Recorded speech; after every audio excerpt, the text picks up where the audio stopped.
Ini sebetulnya apa yang disampaikan adalah persoalan banyak sekali di antara kita, dan boleh kita ucapkan terima kasih kepada pasangan luar biasa yang sudah hadir. Mana bapaknya? Bapaknya tiba-tiba kabur. Bukan. Langsung dijawab ya. Langsung aja ya. Jadi umum nih yang persoalan seperti ini. Bapak-bapak tuh kelihatan relatif agak easy going kayak gitu. Sementara ibunya kayaknya lebih strength gitu ke anak-anak. Kenapa begitu tau nggak? Karena bapak-bapak udah capek kerja.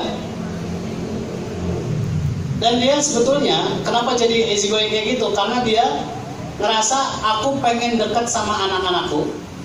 Karena aku udah jarang punya waktu sama mereka. Aku pengen kalau udah deket sama mereka ya kita happy lah. Nggak usah pakai marah-marahan lah. Gitu? Itu bapak-bapak. Salah? Tidak salah.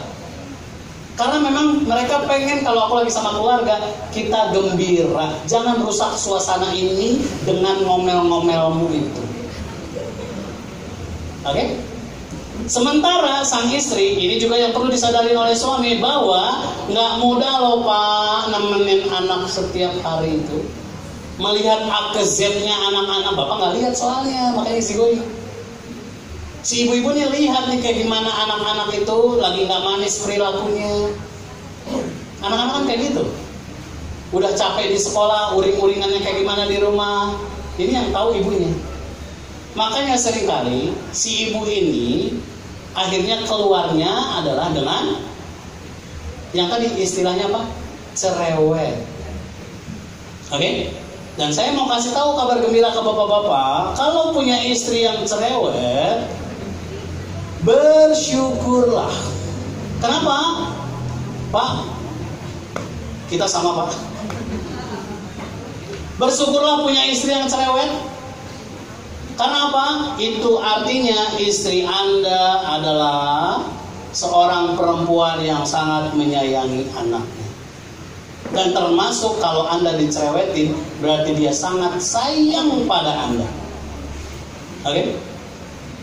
Jadi saya pengen pastikan di balik cerewetnya seorang istri itu tidak ada kebencian di situ. Yes. Selain itu, Tuhan anugerahkan kepada mereka kemampuan untuk berkomunikasi. Ya.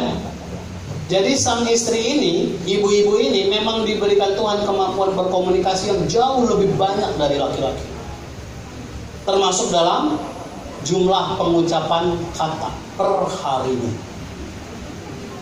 Oke? Ngomong-ngomong nih Pak, ibu-ibu ini dianugerahkan Tuhan kemampuan bisa mengucapkan sampai 20.000 kata per hari. Sementara bapak-bapaknya, kita nih laki-laki, sehari itu paling mentok tuh sekitar angka 7.500. Kebayang gak? 7.500 Pak, kita habisin waktu kita kerja, ketemu sama orang, ngobrol sama pimpinan, ngadepin komplainan orang, dan seterusnya. Kita udah ngomong 7.500. Pulang ke rumah, jatah ngomong kita udah habis. Ibu-ibu, jatah ngomongnya 20.000, yang dihadapin cucian, yang dihadapin masakan, yang dihadapin benda-benda di rumah, ngomong sama siapa? Akhirnya suaminya pulang ke rumah, dia kira suaminya masih punya jatah ngomong. Akhirnya dicerita, ya tahu nggak ya, tadi tuh si kakak itu gini. Belum lagi adiknya, masya Allah ya, gitu. Keluar sudah. Suaminya jatah ngomongnya udah habis, suaminya gitu. Terus ya ini loh, diajak ngomong diem aja. Respon gitu loh. Udah gak peduli nih sama istrinya. Cerita dong, kenapa sih diam aja? Kok cemberut kayak gitu sih? Udah gak mau cerita sama istrinya? Udah gak percaya gitu sekarang? Wah udah. Suaminya kan tambah kesel gitu kan. Dan seterusnya. Yang kayak gini nih kita perlu paham ya. Justru patut khawatir nih kita para ayah kalau sampai istri kita itu mulai memilih untuk diam. Diamnya seorang perempuan itu adalah puncak dari segala kemarahannya. Selama dia masih cerewet, itu artinya dia masih sayang dan perhatian. Dan kalau kita biarkan mereka dengan cerewetnya, maka sebetulnya kita sedang mengizinkan istri kita untuk menjadi wanita yang lebih sehat. Karena kalau dia tidak keluarkan itu 20.000 kata per harinya itu bisa banyak sampah yang ada dalam dirinya. Kebayang nggak kalau kemana-mana bawa sampah? Bau? Nggak bagus. Termasuk nanti kalau meledak itu bakal jadi penyakit. Macam-macam. Ada nanti mulai, kok aku sering kayak kena asam lambung ya? Padahal sebenarnya numpuk-numpuknya tadi itu. Yang karena nggak dirilis. Pesannya adalah bagi ibu-ibu yang tadi udah cerewet, pertama terima kasih dan teruslah tetap cerewet. Tapi yang perlu diperbaikin adalah cerewetnya itu mulailah ditata dengan pemilihan kata yang baik. Ya, jadi kalau istilahnya saya itu cerewet yang sholihah.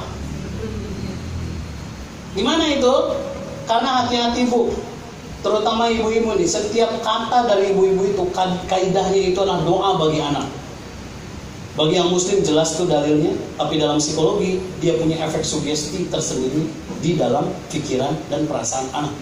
Maka hati-hati dengan omongan kita kepada anak kita. Kalau mau cerewet, pilihlah kata-kata yang baik, tetaplah mengeluarkan ucapan-ucapan yang baik kepada anak kita.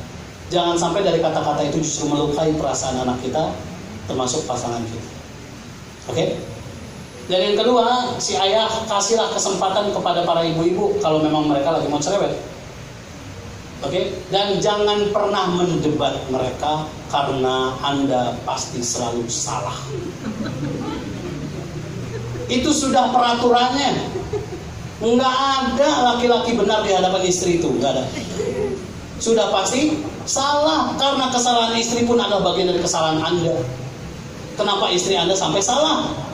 Karena Anda nggak ngajarin dia, Anda yang paling salah. Gitu. Sehingga apa? Jangan pernah mendebat istri Anda. Katakan padanya, betul. Kamu keren. Makin kamu cerewet makin cantik. Terutama di hadapan anak. Jangan sampai di hadapan anak kita menyaksikan perbedaan kita. Jadi kalau bisa suami istri pas di hadapan anak itu sama. Efeknya apa? Di hadapan anak kita, kalau kita suami istri itu berbeda, ya, di hadapan anak kita, maka anak kita akan menjadi anak yang tidak punya standar yang jelas. Terutama kemudian tentang benar salah, apa yang semestinya dan enggak. Kayak tadi misalnya urusan bangun, mamanya nggak suka nih, pokoknya harus cepat karena pagi itu memang paling padat, paling sibuk. Ini potensi naik darahnya juga tinggi pagi-pagi gitu. Karena apa? Ibu-ibu ini tahu apa yang harus dia kerjakan pagi-pagi dan apa yang perlu dia kejar. Sementara laki-lakinya kan, suaminya kan nggak sedetil itu. Ya kan, ibu-ibu kan habis pagi bangun udah langsung ke dapur nyiapin sarapan. Belum lagi ngecek anak-anak udah pada mandi, udah pada siap-siap belum, bajunya segala macam. Bapaknya kan kadang-kadang santai aja, masih WA dulu. Ntar aja pas mau berangkat, baru udah siap semua, ayo berangkat gitu kan kalau kan. Cuma ngecek doang. Kalau udah siap semua, confirm beres, baru berangkat. Dia nggak tahu tuh prosesnya menuju berangkat itu kayak gimana. Betul? Ayo Pak, nimbrung lah Pak.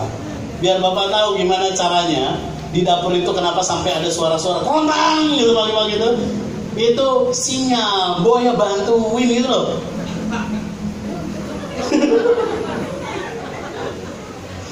Tapi ngomong-ngomong, sebetulnya ketika saya menyebut kata bantuin itu, istri itu sebetulnya Pak, enggak juga pengen dibantuin. Saya mau kasih tahu Pak, sederhana istri itu Pak. Mereka itu dengan Bapak hadir bersamanya, ini dia lagi di dapur nyiapin sarapan, coba Bapak ada di sampingnya saat itu juga, nggak usah bantuin Pak, cuman ada di situ aja, berdirilah di sampingnya, atau mungkin Bapak kemudian sambil ngaduk-ngaduk kopi Bapak di dekatnya, itu udah jauh lebih membuat hatinya lebih kuat dibanding Bapak masih di kamar. Iya beneran, nggak ngapa-ngapain, yang penting ada aja di situ. Masak apa sayang? Gitu aja dia, itu udah kayak gitu.